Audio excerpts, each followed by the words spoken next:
What's up, y'all? Reggie here with another video for the You-Topian project. So let's talk about if Star Wars is racist. And not to be one of those people that calls everything racist or is always playing the race card or whatever. But this is a very common question and theme once I started looking into it. Because I'm kind of saying it again, this stuff doesn't really bother me, but at the same time, it's especially when it comes from certain politically or socially sided people or companies. It's always interesting when you find things that are hypocritical to their usual positions. And the Star Wars franchise has been owned by Disney for a good bit of time, and whatever.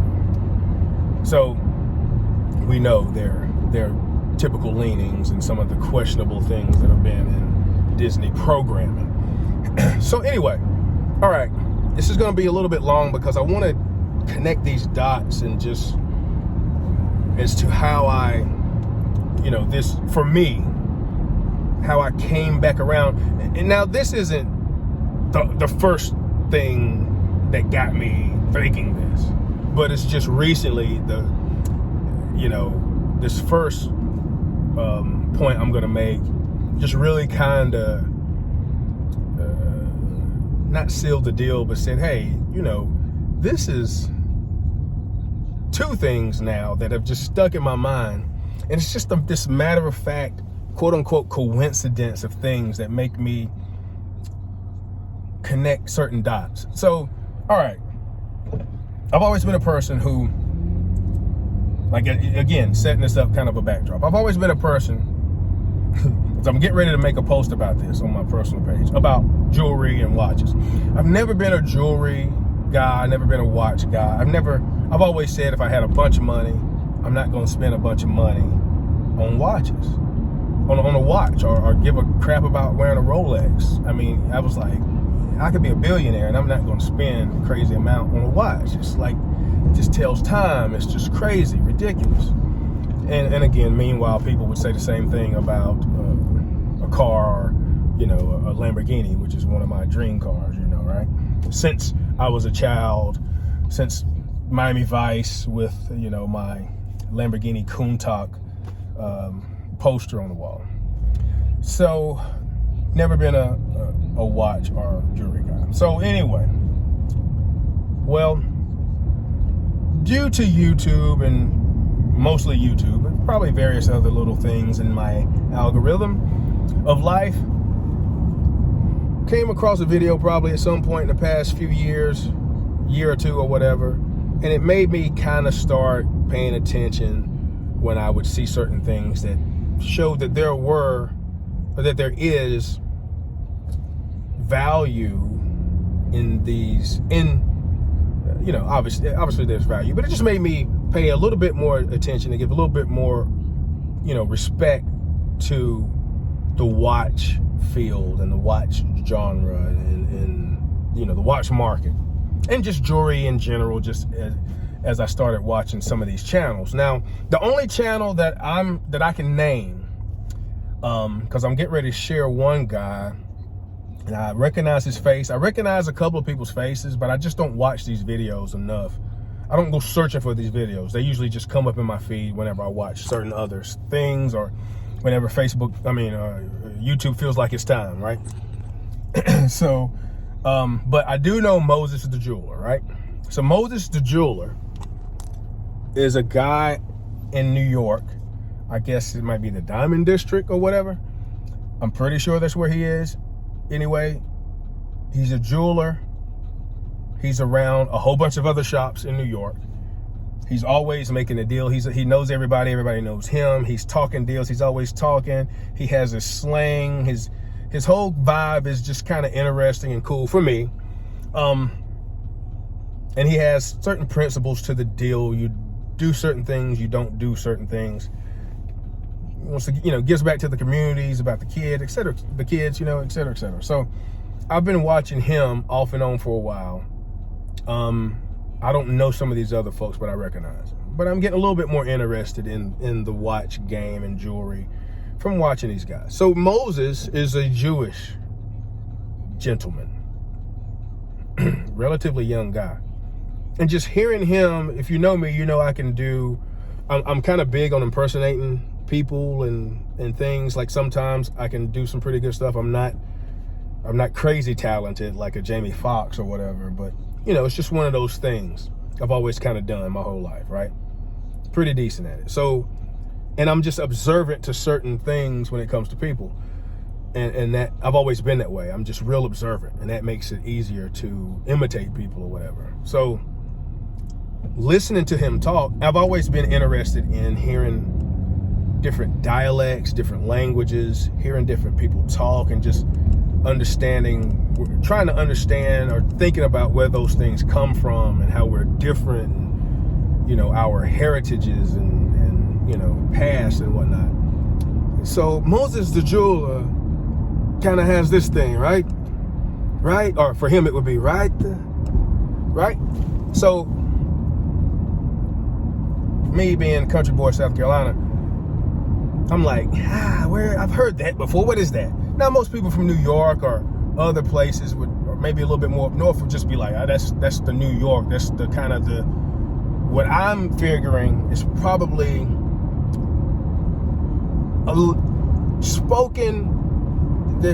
this kind of dialect. That's the only word that I know to use right now.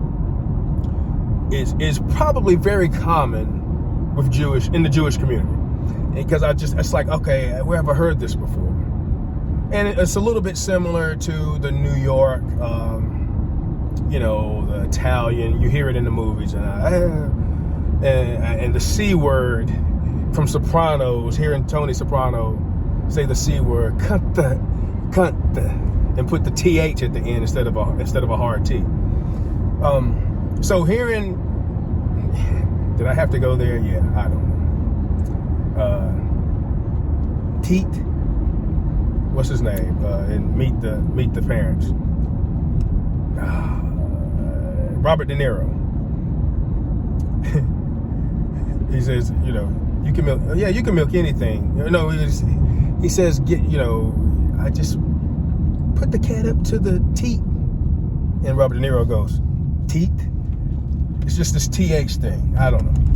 So, but just the influx, the fluctuation or the intonation or whatnot of how this guy talks. It's like this. And he says, how much do you want for it? How much do you want for it? And it just really made me realize, like, where have I heard this before? And in doing his voice and impersonating his voice, I'm like, this is the same voice as the guy from Star Wars. I think it's pretty much Phantom Menace. I did have to do some Googling, and I can't remember if it's Phantom Menace. I'm pretty sure it's Phantom Menace, which is the first in the new releases, the prequels, right? The guy's name was Watto. Now, Watto was an owner of a shop in whatever planet they were on. Was this Naboo or who the heck knows? I can't remember. A lot of sand. That's not Naboo, is it? I don't know. But anyway, because young Anakin was working. You got child labor going on, for one. And there's just a bunch of shops. And Watto is this little ugly, little weird looking little creature who's flying around with these small little wings. And he talks just like this. Oh, come on. And he has a shop where he sells stuff. And he's doing deals amongst all these other people, you assume. But Anakin is working for him, who goes on to be Darth Vader. And, you know, he's looking for certain parts for this or that. And he sells all these different parts for different spacecraft and machines or whatever else. And he's in the shop and he talks like this. And he has a huge nose.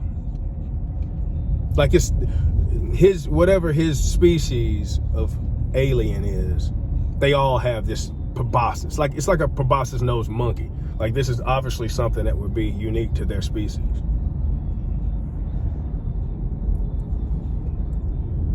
Being a dealer in shops and talking like this. How much do you want for it? You can pull up, you can Google it.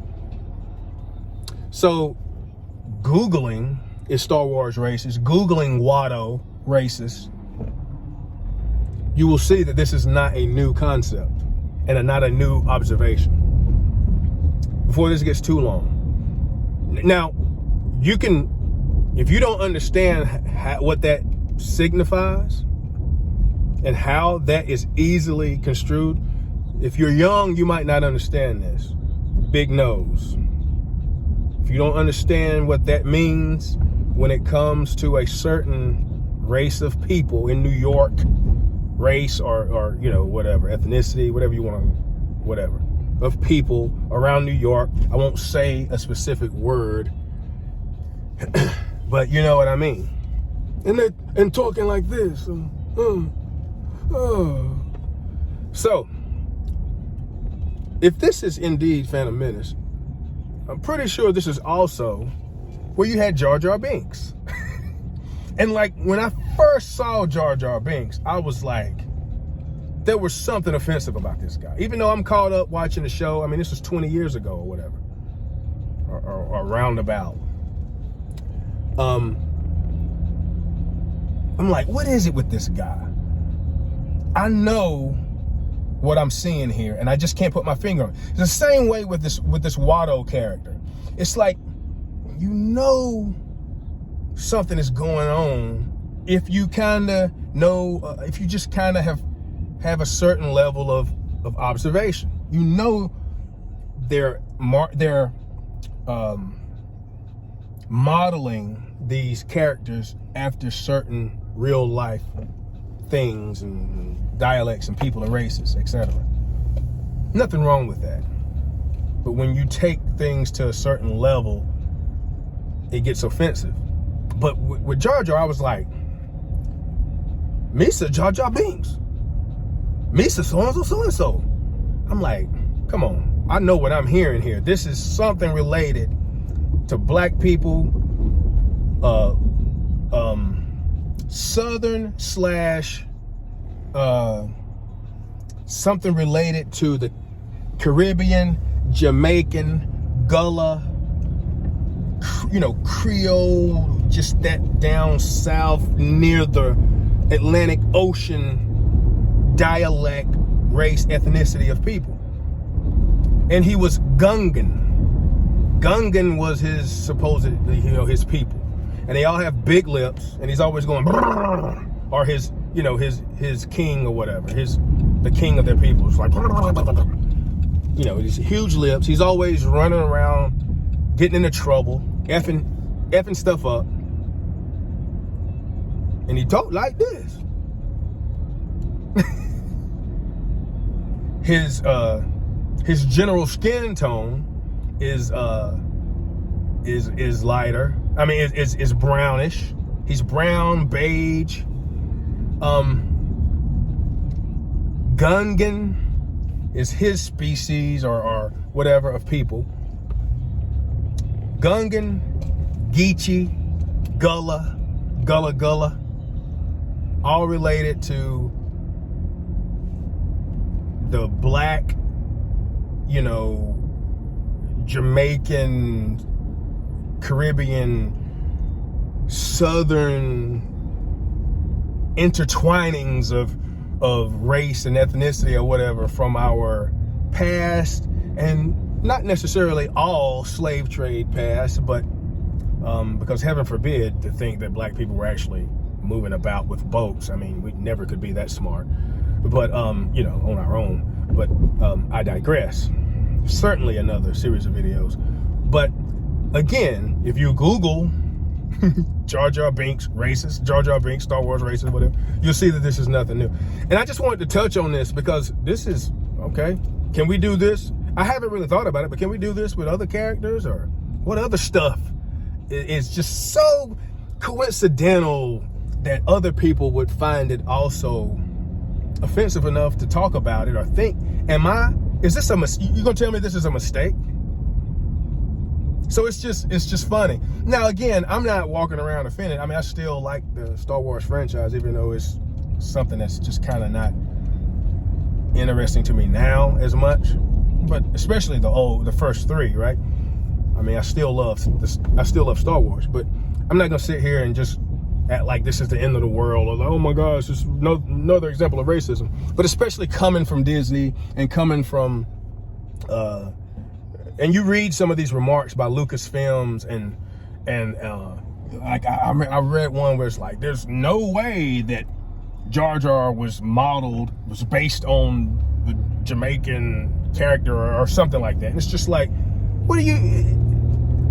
It has to. Well, what was it then? What is he based on then? So, I mean, and even if you told me that a black guy came up with it, well, he might not know what he came up with and what he was doing or whatever.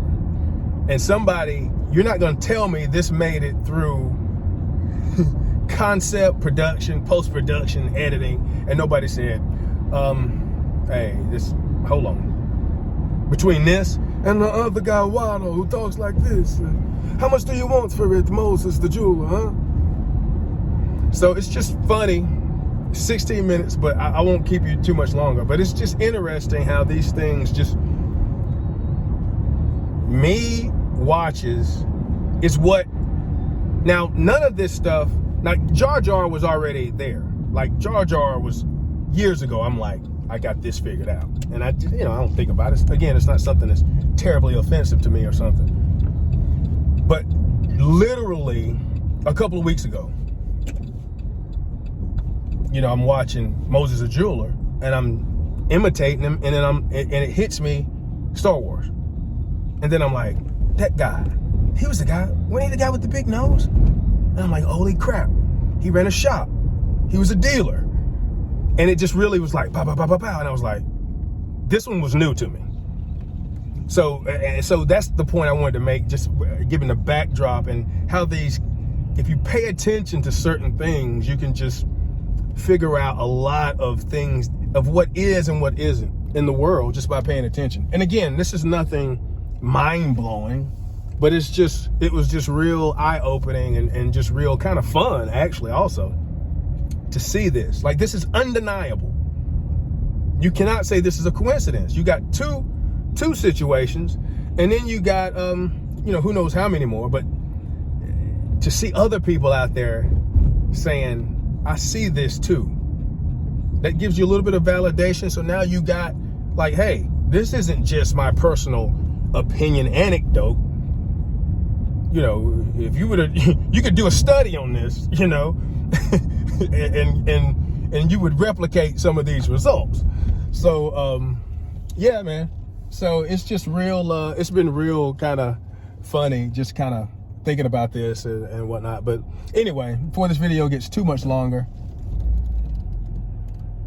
got a school bus here, so I gotta be careful. Before this gets too much longer, I'll let it go. But yeah, I just want to do this video. Like I said, I knew it was gonna be kind of long, but anyway, peace, love, and light. And hey, anything else anybody else has seen in Star Wars, or any other big blockbuster movie franchises that might go undetected, that's obviously racist or just offensive or whatever else that other people might have overlooked? I don't know. Again, this is not something that I'm ready to stop the presses for. But again, I think these things are intentional. There's no way you're telling me these things are coincidences, because again, I believe in coincidence. I've just never seen it. So anyway, peace, love, and light. And again, this is more fun to me than anything else. But I'll see y'all later, man. Peace.